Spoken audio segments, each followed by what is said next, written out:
اعوذ باللہ من الشیطان الرجیم بسم اللہ الرحمن الرحیم۔ سورہ فاتحہ کی تفسیر جاری ہے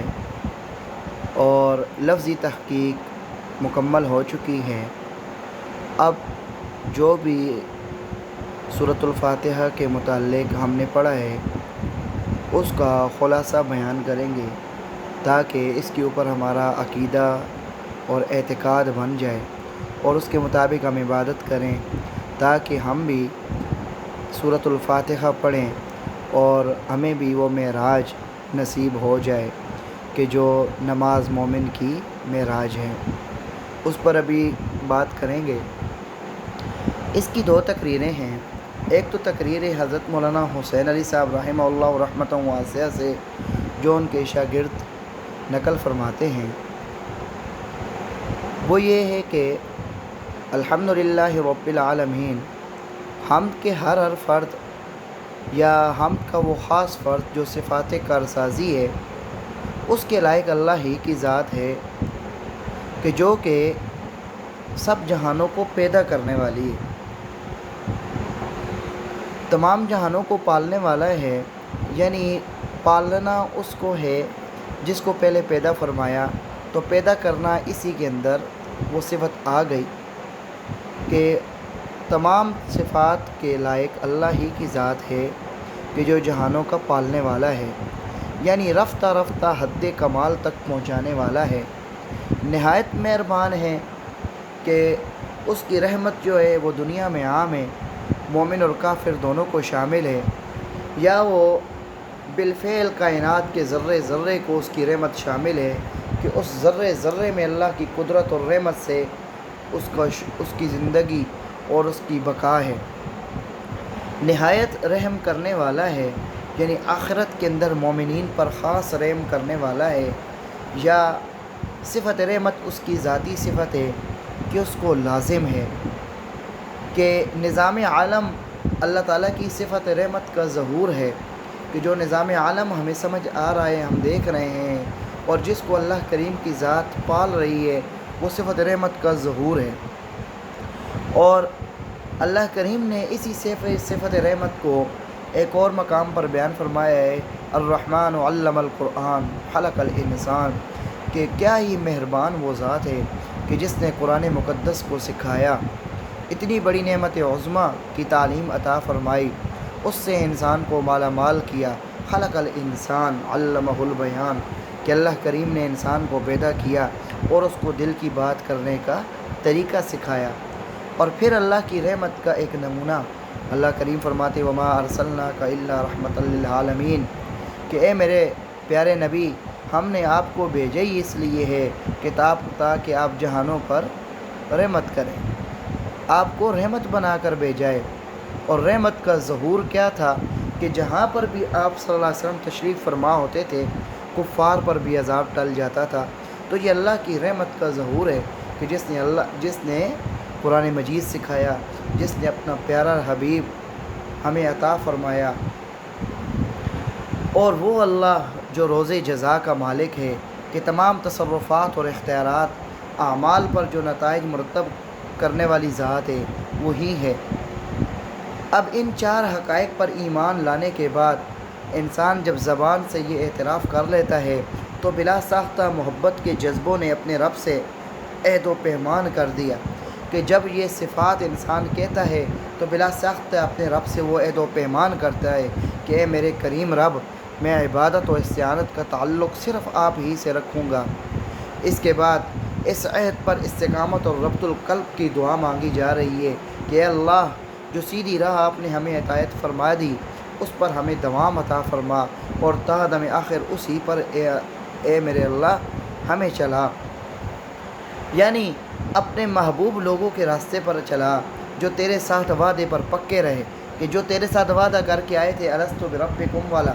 کہ اس وعدے پر جو لوگ عملاً وفادار رہے ہیں وہ کون ہیں؟ انبیاء علیہ السلام ہیں، صدیقین ہیں، شہداء ہیں، صالحین ہیں، کہ یا اللہ ان کے راستے پر چلا،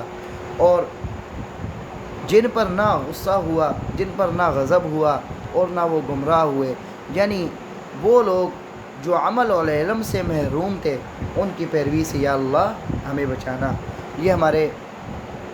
حضرت شیخ حسین علی صاحب رحمہ اللہ و رحمۃ واسعہ نے سورۃ الفاتحہ کا ایک خلاصہ بیان فرمایا ہے۔ دوسرا خلاصہ ہے حضرات صوفیاء کرام کے نزدیک کہ ایک عام انسان جو انابت کا جذبہ رکھتا ہے، اللہ کریم کی رضا کو اور ہدایت کو تلاش کرنے کی کوشش کرتا ہے، وہ نفس ایک مزکی ہے کہ جو تزکیہ کرنا چاہتا ہے۔ اللہ کی محبت کا طالب نفس مزکی یعنی روحانی بیماریوں سے جو پاک ہو اور وہ اپنے نفس کے ساتھ جہاد کر رہا ہو، اس کے ساتھ لڑائی کر رہا ہو، اس کی بات کو نہ مان رہا ہو، اور قلب اس کا کیا ہوتا ہے؟ مجلی ہوتا ہے، یعنی وہ اللہ کریم کی طرف انابت کی دوڑ لگاتا ہے، تو جو اللہ کی طرف چل کر جاتا ہے اللہ کی رحمت اس کی طرف دوڑ کر متوجہ ہوتی ہے۔ اب وہ نفس مزکی جو ہے جب اللہ کی محبت میں چلے گا تو اللہ کی رحمت اس کی طرف دوڑ کر متوجہ ہوگی، تو انوار عنایت درخشاں ہوتے ہیں، تو یہ نفس مقصود کے لیے خالص ہو جاتا ہے۔ مقصود کیا ہے؟ کہ اس کا مقصد اللہ ہی اللہ، اللہ اللہ، یعنی اللہ سے اللہ کو مانگ رہا ہے، اس کا یہ مقصود جو ہوتا ہے وہ خالص ہو جاتا ہے۔ اب جب وہ دیکھتا ہے انعامات الہیہ کو کامل اور لطف و کرم کو غیر متناہی جب دیکھتا ہے کہ انعامات الہیہ وہ مکمل طور پر اس کی طرف متوجہ ہیں، کہ اس کا دماغ کام کر رہا ہے، اس کا دل کام کر رہا ہے، اس کے اندر خون چل رہا ہے، اس کا کھانے کا نظام چل رہا ہے، تو انعامات الہیہ کو کامل جب دیکھتا ہے اور لطف و کرم کو غیر متناہی دیکھتا ہے تو پھر حمد کو اللہ ہی کے لیے بیان کرتا ہے۔ جب حمد کو اللہ کے لیے بیان کرتا ہے تو اس کے بعد رب العالمین کا جو جملہ ہے اس کا حجاب جب مکشوف ہوتا ہے تو پھر وہ اللہ کے علاوہ باقی جو بھی غیر اللہ ہے اس کو دیکھتا ہے کہ یہ تو فانی ہے،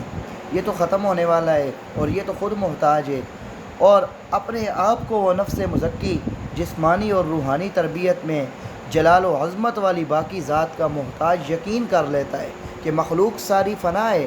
مخلوق اپنے رب کی محتاج ہے، اور میری جسمانی اور روحانی تربیت میں اپنی جسمانی اور روحانی تربیت میں اللہ کی ذات کا محتاج ہوں۔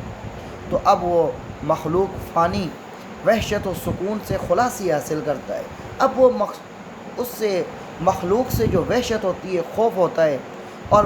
مخلوق سے جو سکون کا بندے کو امید ہوتی ہے کہ ان کے پاس میں رہوں گا تو مجھے کچھ ملے گا، اس سے خلاصی حاصل کر لیتا ہے کہ میرے نفع اور نقصان کا مالک اللہ کی ذات ہے، کہ مجھے نفع ملے گا تو سکون ملے گا، اور اگر میں نقصان سے بچ جاؤں گا تو میری پریشانی ختم ہو جائے گی۔ تو مخلوق کے ہاتھ میں یہ نہیں ہے، تو یہ وہ نفس مزکی سے خلاصی حاصل کرتا ہے۔ اب وہ پروردگار کے مقدس رحمان و رحیم کے الطاف کے جھونکے جب چلتے ہیں جو دل میں ایمان کی ٹھنڈ ڈال دیتے ہیں، اب وہ نفس مزکی مالک حقیقی کی طرف رجوع کرتا ہے اور للہ الواحد القہار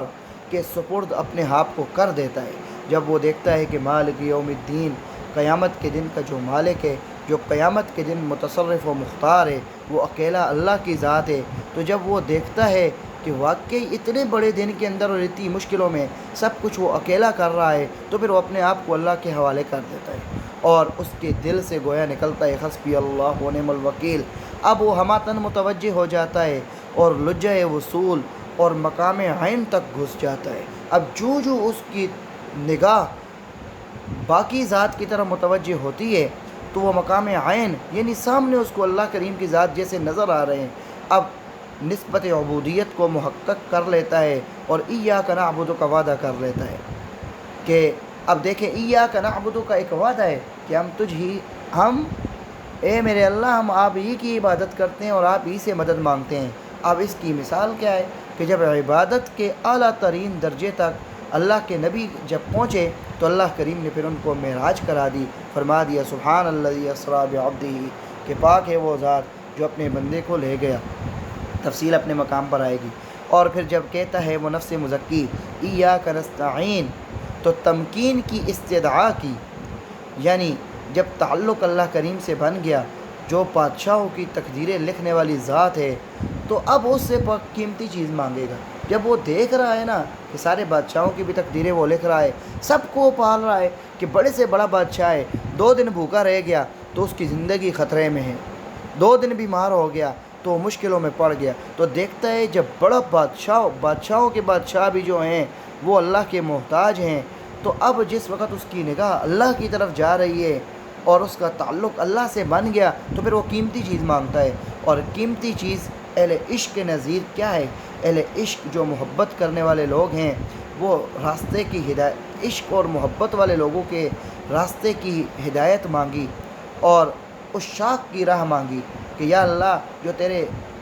محبوب بندے ہیں، جو تجھ سے محبت کرنے والے ہیں، ان کے راستے پر چلا، جیسے ابراہیم خلیل اللہ، حضرت عیسیٰ ابن مریم، حضرت محمد مصطفیٰ صلی اللہ علیہ وسلم، حضرت موسیٰ کلیم اللہ، جو اللہ کے عاشق تھے، اللہ کریم سے محبت کرنے والے تھے، ان کی راہ مانگ لیتا ہے اور ان سے تعلق سے برات مانگی جو اتنے کریم رب سے بے وفائی کرنے والے تھے۔ پہلے تو کیا مانگا؟ اونچی چیز مانگی کہ ہدایت مانگی، اور عشاق کا راستہ مانگا کہ وہ عشاق جو ہیں وہ اللہ کریم کے وفادار ہیں، اور جو پھر اللہ کے بے وفا ہیں۔ یا ایھا الانسان ما غرک بربک الکریم، جو اتنے کریم رب سے جو بے وفا ہیں، ان سے اللہ کی کیا مانگی؟ پناہ مانگی کہ عشاق کی راہ مانگی اور ان سے تعلق سے برات مانگی، جو اتنے قریب رب سے بے وفائی کرنے والے تھے، ان سے برات مانگی۔ اب یہ نفس مزکی طالب کمال ہو کر اس نے صعود کیا، یعنی ترقی حاصل کی، یعنی وہ درجہ احسان اس کو حاصل ہو گیا۔ درجہ احسان کیا ہے؟ کہ تو اللہ کی عبادت کر کے گویا تو اس کو دیکھ رہا ہے۔ اب اگر یہ تیرا اس درجے کو نہیں پہنچا تو کم از کم یہ تیرا درجہ ہو کہ تو اللہ کی عبادت کر اور تیرے دل میں یہ ہو کہ اللہ تجھے دیکھ رہا ہے۔ اب گویا اس سبب سے نماز کو مومن کی معراج کہا گیا، کہ اللہ والوں نے یہ کہا ہے کہ مومن کی معراج وہ نماز ہے۔ تو جب سورہ فاتحہ کی گہرائی میں جائیں گے تو آپ کو سورہ فاتحہ میں مومن کی معراج سمجھ آئے گی۔ اللہ کریم ہمیں محبت والی نماز نصیب فرمائے۔ تیسری تقریر کا خلاصہ یہ ہے کہ احادیث کے اندر سورۃ الفاتحہ کی ایک فضیلت بیان کی گئی ہے کہ حضرت ابو ہریرہ رضی اللہ تعالیٰ عنہ فرماتے ہیں کہ میں نے نبی پاک صلی اللہ علیہ وسلم سے سنا ہے کہ وہ فرما رہے تھے کہ اللہ کریم فرماتے ہیں، یعنی حدیث قدسی ہے کہ نماز میرے درمیان اور میرے بندے کے درمیان آدھی آدھی تقسیم ہو گئی ہے، آدھی میرے لیے ہے اور آدھی میرے بندے کے لیے ہے، اور میرے بندے کو وہ ملتا ہے جو وہ مانگتا ہے۔ اب دیکھیں، یقوم العبد، بندہ جب کھڑا ہوتا ہے تو کہتا ہے الحمدللہ رب العالمین، تو اللہ کریم کی ذات اس کو یہ جواب دیتے ہیں حمدنی عبدی، کہ میرے بندے نے میری تعریف کی۔ پھر وہ بندہ کہتا ہے الرحمن الرحیم، تو پھر اللہ کی ذات فرماتے ہیں اثنا علیہ عبدی، کہ میرے بندے نے میری ثنا بیان کی۔ پھر وہ بندہ کہتا ہے مالک یوم الدین، پھر اللہ کریم فرماتے ہیں مجدنی عبدی، کہ میرے بندے نے میری بزرگی بیان کی۔ وہذا لی وبینی وبین عبدی، اور یہ میرے لیے ہے اور میرے بندے کے درمیان یہ کیا ہے؟ یہ میرے لیے اور میرے بندے کے درمیان میں ہے۔ پھر بندہ جب کہتا ہے ایاک نعبد و ایاک نستعین اہدنا الصراط المستقیم صراط الذین انعمت علیہم غیر المغضوب علیہم ولا الضالین، سورت کے آخر تک، تو پھر یہی الفاظ ہے کہ یہ میرے لیے ہے اور بندے کے لیے، یہ میرے اور بندے کے درمیان میں ہے، اور بندے کو وہ ملے گا جو وہ مانگ رہا ہے۔ اور دوسری حدیث پاک میں آتا ہے اذا قال الامام غیر المغضوب علیہم ولا الضالین فقولوا آمین، کہ جب امام یہ کہے غیر المغضوب علیہم ولا الضالین، یہ جملہ کہے، تو پھر تم آمین بولو۔ اب یہاں پر آمین کی بات ہے کہ حدیث پاک میں سورۃ الفاتحہ کے بعد آمین کا ذکر ہے۔ ومن وافق قولہ قول الملائکۃ، اب جس کی آمین والا جملہ فرشتوں کے ساتھ مل گیا تو اس کے پچھلے سارے گناہ معاف ہو گئے، یعنی صغیرہ گناہ معاف ہو گئے۔ حدیث پاک کا ترجمہ یہ ساتھ ذکر کیا ہے کہ حضرت ابو ہریرہ رضی اللہ عنہ فرماتے ہیں کہ میں نے جناب نبی پاک صلی اللہ علیہ وسلم سے سنا ہے کہ اللہ تعالیٰ عز و جل کا یہ فرمان ہے کہ نماز میرے اور میرے بندے کے درمیان آدھی آدھی تقسیم ہو چکی ہے، اور میرا بندہ جو سوال کرتا ہے وہ پورا کیا جاتا ہے۔ جب کوئی شخص الحمدللہ رب العالمین کہتا ہے تو اللہ جل شانہ فرماتے ہیں میرے بندے نے میری تعریف کی۔ جب نمازی الرحمن الرحیم کہتا ہے تو اللہ تعالیٰ فرماتے ہیں کہ میرے بندے نے میری توصیف کی، ایک صفت بیان کی، ثنا کی۔ اور نمازی جب مالک یوم الدین کہتا ہے تو اللہ جل شانہ فرماتے ہیں میرے بندے نے میری بزرگی بیان کی۔ اور یوں بھی کہتا ہے کہ میرے بندے نے اپنے سارے کام میرے سپرد کر دیے، ایسا بھی حدیث پاک کے الفاظ آئے ہیں۔ اور نمازی جب کہتا ہے ایاک نعبد و ایاک نستعین تو اللہ جل شانہ فرماتے ہیں یہ میرے اور میرے بندے کا درمیانی معاملہ ہے، میرا بندہ جو سوال کرے گا وہ اس کو ملے گا۔ پھر جب نمازی اپنی نماز میں اہدنا الصراط المستقیم صراط الذین انعمت علیہم غیر المغضوب علیہم ولا الضالین پڑھتا ہے تو اللہ تعالیٰ جواب دیتے ہیں کہ یہ سب میرے اس بندے کے لیے ہے اور یہ جو کچھ بھی طلب کرے گا اسے دیا جائے گا۔ تو یہ نماز مومن کی معراج ہے۔ یہ سورۃ الفاتحہ عرش کے نیچے ایک خزانہ ہے، وہاں سے اللہ کریم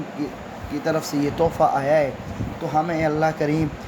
اس کو قدر سے پڑھنے کی توفیق عطا فرمائیں کہ ہم کوشش کریں کہ پیارے پیارے جملے ادا کر کے ہم سورۃ الفاتحہ نماز کے اندر پڑھیں، آرام سے پڑھیں اور رکوع سجدہ آرام سے کریں، تاکہ اس نماز کے اوپر جو ثواب ہے کہ جماعت کی نماز 27 نمازوں کے برابر ہو جاتی ہے، کہ 27 نمازوں کے ثواب ایک دفعہ جماعت کی نماز پڑھنے سے بندے کو ملتا ہے۔ اور اللہ کریم کی ذات بہت ہی کرم والی ذات ہے کہ جو قیامت کے دن ایک نیکی لائے گا اس کو اللہ کریم 10 حصے بڑھا دیں گے۔ تو ایک نماز اگر 27 حصے جماعت کے ساتھ پڑھی جانے والی نماز وہ 27 حصے بڑھتی ہے، تو اگر اس کو 10 حصے ادھر ملٹیپل کریں گے تو 270 نماز ایک نماز کے بدلے مل گئیں۔ اللہ کریم ہمیں اس نماز کی قدر کرنے کی توفیق عطا فرمائیں۔ آج سورۃ الفاتحہ کی تفسیر اور ترجمہ اپنے اختتام کو پہنچائے۔ ہم اللہ کریم کا شکر ادا کرتے ہیں کہ اللہ کریم نے ہمارا انتخاب اس اپنے پیارے کلام کی خدمت کے لیے فرمایا۔ اللہ کریم کا جتنا بھی ہم شکر ادا کریں بہت کم ہے، اور اللہ کریم کے پیارے نبی حضرت محمد مصطفیٰ صلی اللہ علیہ وسلم پر لاکھوں درود و سلام ہو، ان کی اہل بیت پر لاکھوں درود و سلام ہو، اور ان کے محبوب لوگوں پر لاکھوں درود و سلام ہو کہ جنہوں نے ہم تک یہ دین پہنچایا، اور دین پہنچانے کے اندر انہوں نے اپنی جوانیاں خرچ کی، بھوک برداشت کی، ظلم برداشت کیے، شہادتیں دی اور دین ہم تک پہنچا۔ اللہ کریم ہمیں بھی اس دین کو اللہ کی رضا کے لیے آگے پہنچانے کی توفیق عطا فرمائیں۔ وآخر دعوانا الحمدللہ رب العالمین۔